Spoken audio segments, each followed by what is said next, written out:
Good morning बच्चों। आप लोगों ने पहला वीडियो देखा होगा। लेसन का आधा भाग हम पढ़ चुके हैं। स्वास्थ्य एव धनम, स्वास्थ्य ही धन है। शुरू में मैंने आपको वेदनी लकार के बारे में बताया था और पाठ यहाँ से शुरू हुआ। मुझे लगता है आप लोगों को कोई हिंदी जानने में दिक्कत नहीं आई होगी। फिर भी अगर आई है तो मैं आपको हिंदी के माध्यम से आपकी दुविधा को दूर करती हूँ। अध्यापक कक्षा में प्रवेश करते हैं। सभी बच्चे उठकर अध्यापक को प्रणाम करते हैं। अध्यापक छात्रों को देखकर पूछता है, क्या सभी बच्चे उपस्थित हैं? एक बच्चा बोला, आचार्य संजीव नहीं आया। अध्यापक, इसलिए क्या उसके घर में सब कुछ ठीक है? राजीव, नहीं आचार्य, वह तो वायरल फीवर से पीड़ित है, इसलिए विद्यालय नहीं आया। अध्यापक कहा, यह जानकर दुख का अनुभव कर रहा हूँ। हम सब स्वास्थ्य के नियमों का पालन अवश्य करें। ध्रुव, आचार्य वे कौन से नियम हैं? हम जानना चाहते हैं। अध्यापक कहा, संस्कृत साहित्य में आयुर्वेद शास्त्र का एक ग्रंथ है। उस ही ग्रंथ में स्वास्थ्य के विषय में विस्तार से बताया गया है। प्रकाश, आचार्य ग्रंथ का क्या नाम है और किसने लिखा है यह ग्रंथ?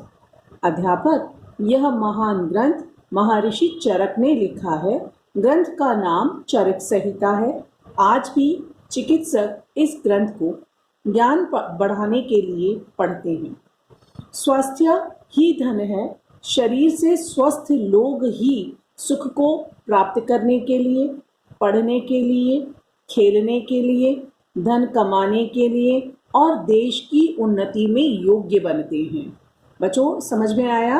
अगर हम शरीर से स्वस्थ हैं तो ही हम हर प्रकार का सुख, पढ़ाई, खेलकूद और धन कमा सकते हैं और देश की उन्नति को करा सकते हैं। पहले आपने सुना भी होगा, एक हिंदी की कहावत होती है, पहला सुख निरोगी काया, अर्थात स्वास्थ्य रहना बहुत लाभकारी है, स्वस्थ रहना चाहिए। आचार्य, स्वास्थ्य की रक्षा के लिए हमें क्या करना चाहिए? अनादिका ने ये क्वेश्चन पूछा है कि अब हमें स्वास्थ्य की रक्षा के लिए क्या करना चाहिए। अब इस प्रश्न का उत्तर आचार्य किस तरह से देते हैं, आगे कंटिन्यू करते हैं अपना लेसन। स्वास्थ्य ही धन है। बच्चों, ये कुछ इसमें चित्र देखिए आप। पहले नहाना, फिर व्यायाम, भोजन, स्कूल, खेल, माता पिता को प्रणाम और रात में सही समय पर सोना। इस क्रम को देखिए बच्चों। स्वास्थ्य चक्र लिखा हुआ है। स्वास्थ्य चक्र, व्हील ऑफ हेल्थ, हेल्थ कैसे बनाई जाए। चलिए देखते हैं अध्यापक ने क्या, अनादिका को क्या उत्तर दिया उसके प्रश्न का। अनादिका ने प्रश्न किया था कि हमें स्वस्थ रहने के लिए क्या करना चाहिए। पहले मैं सिर्फ संस्कृत में पढ़ूंगी, उसके बाद हिंदी में। अध्यापक कहा, सर्वप्रथमं जनः सूर्यो उदयात प्राक उत्तिष्ठेयु। प्राक का मतलब बच्चों पहले, यह एक अव्यय शब्द है। इसका मतलब होता है पहले, और उत्तिष्ठेयु उठना चाहिए। नित्य क्रियाम कृत्वा व्यायामम कुर्युः। नित्य क्रिया, रोज के अपने काम, नहाना आदि करके व्यायाम करना चाहिए। व्यायामम स्वास्थ्य अति आवश्यकम। व्यायाम स्वास्थ्य के लिए बहुत जरूरी है। एक्सरसाइज करना, जो आप आजकल कर रहे होंगे बच्चों, एक्सरसाइज बहुत जरूरी है। नित्य क्रिया में अभी इसमें नहाना नहीं लेंगे बच्चों। व्यायाम से पहले नहाना नहीं चाहिए, व्यायाम करने के बाद नहाना चाहिए। देखिए आचार्य ने क्या बताया। सबसे पहले लोगों को सूर्य उदय से पहले उठना चाहिए। रोज के कार्यों को करके व्यायाम करना चाहिए। व्यायाम स्वास्थ्य के लिए बहुत जरूरी है। स्वच्छेन जलेन स्नानं कृत्वा स्वच्छानि वस्त्राणि धारयेयुः। ये दो शब्द देखिए बच्चों, स्वच्छेन और स्वच्छानि। मेरे ख्याल आप लोगों को समझ में आ गया होगा मैंने क्यों हाईलाइट किए ये वर्ड्स। इन दोनों वर्ड्स को विशेषण की श्रेणी में रखा जाएगा। स्वच्छ विशेषण, जैसा कि आप पढ़ चुके होंगे क्लास 7th में, हिंदी और इंग्लिश दोनों की भाषा में कि जो शब्द संज्ञा व सर्वनाम की विशेषता बताएं उन्हें विशेषण कहते हैं। तो यहाँ जल कैसा होना चाहिए? स्वच्छ, साफ। वस्त्र कैसे पहनने हैं? साफ। तो दोनों शब्द एक जल की विशेषता बता रहा है और एक वस्त्र की विशेषता बता रहा है, इसलिए स्वच्छ शब्द यहाँ पर विशेषण के रूप में आया है। स्वच्छेन जलेन स्नानम कृत्वा, कृत्वा भी हाईलाइट कर लीजिए बच्चों, आप लोगों को मालूम है इसका मतलब करके। स्वच्छानि वस्त्राणि धारयेयुः, साफ वस्त्रों को धारण करना चाहिए। आप देख रहे होंगे बच्चों कि जहां जहां पिंक कलर का शब्द है वहां वहां मैं चाहिए बोलती हूँ। उठना चाहिए, करना चाहिए, धारण करना चाहिए। ये मैंने बताया था कि जहां भी हम विधिलिंग लकार को प्रयोग करते हैं वहां पर ज्यादातर प्रयोग चाहिए के अर्थ में होता है। इस शब्द को पढ़ने में थोड़ी सी दिक्कत आपको हो सकती है, लेकिन देखिए इस ह के बाद र है, तो इस शब्द का उच्चारण करेंगे मुहुर मुहु। मैं दोबारा पढ़ती हूँ, मुहुर मुहु, मुहुर मुहु। ये दो शब्द हैं, इसको ऐसे लिखा जाता है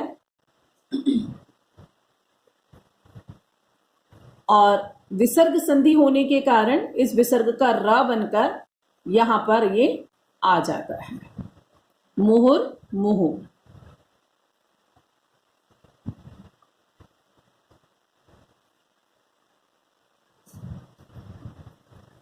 मुहुर मुहु। बार बार, ये एक अव्यय शब्द है, इसका मतलब होता है बार बार। मैं लिख देती हूं इसका मतलब यहां पर, बार बार। बार बार असमये आदेशे च भोजनम न कुर्युः। असमये जब सही समय नहीं हो, आदेशे किसी भी स्थान पर बैठकर, अनुचित स्थान पर भोजन नहीं करना चाहिए। बार बार भोजन नहीं करना चाहिए। जब समय नहीं हो भोजन करने का तब हमें भोजन नहीं करना चाहिए, और जहां सही स्थान होता है भोजन करने का वहीं पर भोजन करना चाहिए। अगर हम बार बार भोजन करेंगे, हम अनुचित समय पर भोजन करेंगे और अनुचित स्थान पर भोजन करेंगे तो हम स्वस्थ नहीं रह पाएंगे। इसलिए ये बहुत ज़्यादा इम्पॉर्टेंट वर्ड है, लाइन है बेटे, नियम है कि बार बार भोजन नहीं करना चाहिए, अनुचित जगह पर समय पर भोजन नहीं करना चाहिए और अनुचित जगह पर भोजन नहीं करना चाहिए। समय पर, जब आपके भोजन का समय होता है तभी आपको भोजन करना चाहिए, और सही जगह जहां पर आप बैठकर भोजन कर सकते हैं वहीं पर आपको भोजन करना चाहिए। ईदृशम, ऐसा, भोजनम स्वास्थ्याय हानिकारकम भवति। पर्युषितम भोजनम कदापि ना कुर्युः खादेयुः। पर्युषितम, पर्युषितम का मतलब होता है बासी खाना। बासी खाना नहीं खाना चाहिए, बासी खाना कभी भी नहीं खाना चाहिए। ईदृशम भोजनम स्वास्थ्याय हानिकारकम भवति। ये लाइन आपको खुद से समझ में आ गई होगी कि ऐसा भोजन स्वास्थ्य के लिए हानिकारक होता है। बच्चों एक और शब्द देखिए इसमें, कदापि। ये अव्यय में भी है और संधि में भी है। अव्यय का मतलब होता है इसका कभी भी, और संधि इसको विच्छेद करेंगे तो कदा जमा अपि। सदैव, संधि आ गई, सदा जमा एव, और ये अव्यय शब्द भी है। हमेशा स्वास्थ्य वर्धकानि खाद्यानि एव खादेयुः। स्वास्थ्य को बढ़ाने वाले, हमारे हेल्थ को बढ़ाने वाले, हमारी हेल्थ को अच्छा रखने वाले खाद्यानि भोज्य पदार्थों को ही खाना चाहिए। कौन सा भोजन करना चाहिए हमें? जो हमें स्वाद में अच्छा लगे वो नहीं, जो हमारी हेल्थ के लिए अच्छा हो वो हमें खाना चाहिए। तो स्वास्थ्य वर्धकानि मतलब हेल्दी फूड, हेल्दी फूड हमें खाना चाहिए। रात्रौ समये एव शयनम कुर्युः। रात्रि में समय पर ही सोना चाहिए। स्वस्थ शरीराय मनसः शुद्धि अपि आवश्यकी। स्वस्थ शरीर के लिए मन का शुद्ध होना भी जरूरी है, यानी कि मन में भी कोई चिंता नहीं होनी चाहिए। अगर हम अपनी दिनचर्या को सही से फॉलो करते हैं, सही समय पर सही काम करते हैं, तो हमारे मन में भी कोई चिंता नहीं होती है। जैसे मैथ्स का कोई क्वेश्चन करते हुए हम एकाग्र चित्त से अगर मैथ्स का क्वेश्चन कर रहे हैं तो वो सॉल्व हो जाता है, और सॉल्व होने के बाद जो हमें खुशी मिलती है बच्चों, उसे कहते हैं मन की शुद्धि। यानी कि चिंता कब होती है? जब हमारा काम समय पर नहीं होता। वैसे जैसे ही हमारा काम समय पर खत्म होता है, हमें मन की शुद्धि प्राप्त हो जाती है। तो यही कहा कि स्वस्थ शरीर के लिए मन की शुद्धि भी जरूरी है, यानी कि मन में कोई चिंता नहीं होनी चाहिए, अपना काम समय पर करना चाहिए।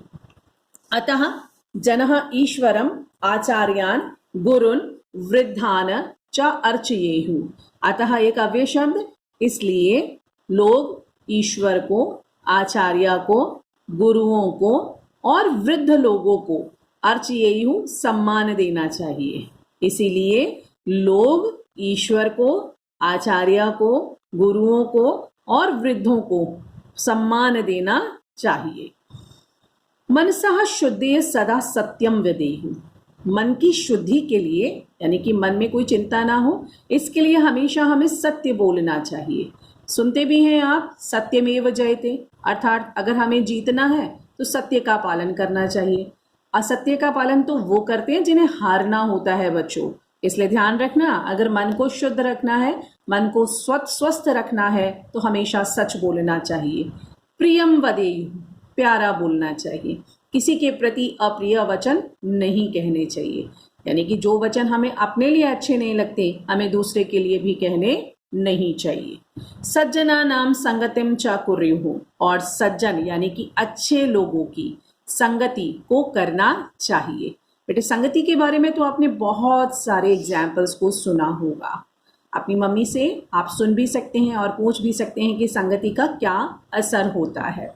बहुत अच्छी कहावत है इसमें हिंदी में कि खरबूजे को देखकर खरबूजा भी रंग बदल देता है, यानी कि संगति अगर अच्छी है तो हम अच्छे बन जाएंगे और अगर बुरी है तो बुरे बन जाएंगे। इसलिए उसने कहा कि सज्जनों की संगति को करना चाहिए, जिससे कि हम भी सज्जन बने रहें। नियमान मा बिंदेयु, नियमों को तोड़ना नहीं चाहिए। किसी भी नियम को तोड़ने पर दंड तो मिलता ही है बच्चों, तो नियम को कभी भी नहीं तोड़ना चाहिए जिससे मन में कोई चिंता हो जाए। इसलिए नियमों को पालन करना चाहिए। सर्व प्राणीषु बंधुभूतः स्यात्, प्राणीषु बंधुभूता, हर प्रकार के प्राणी पर, प्राणी यानी कि जिसमें प्राण है, यानी कि जो सांस लेता है उसे हम प्राणी कहते हैं। प्राण से बनता है प्राणी, तो जो जीवित है, जिसको लिविंग थिंग में माना जाता है, वो प्राणी है। बंधुभूता, हर एक के साथ अपने मित्र जैसा व्यवहार करना चाहिए, शत्रु जैसा नहीं। सभी हमारे मित्र जैसे होने चाहिए।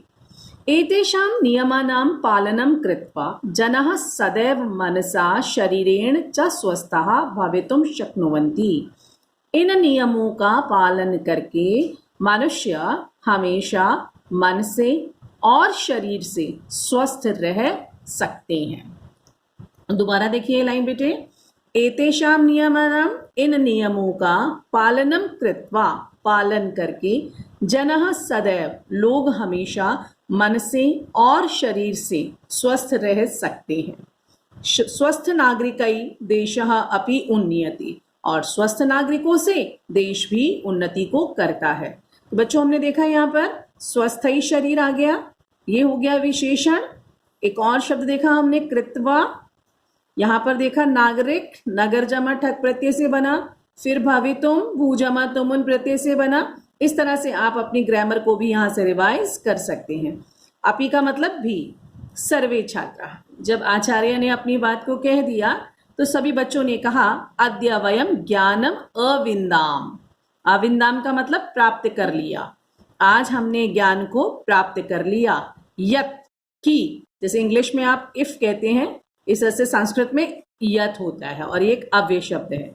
यत की स्वास्थ्य एव धनमस्ति, कि स्वास्थ्य ही धन है। स्वस्थः भवेत् आयुष्मन्तः भवेत्, स्वस्थ रहो आयुष्मान रहो। आयुष्मान का मतलब जिनकी उम्र अच्छी हो, निरोगी हो, श्रेष्ठ हो। आयुष्मान भवेत्, आयुष्मान रहिए।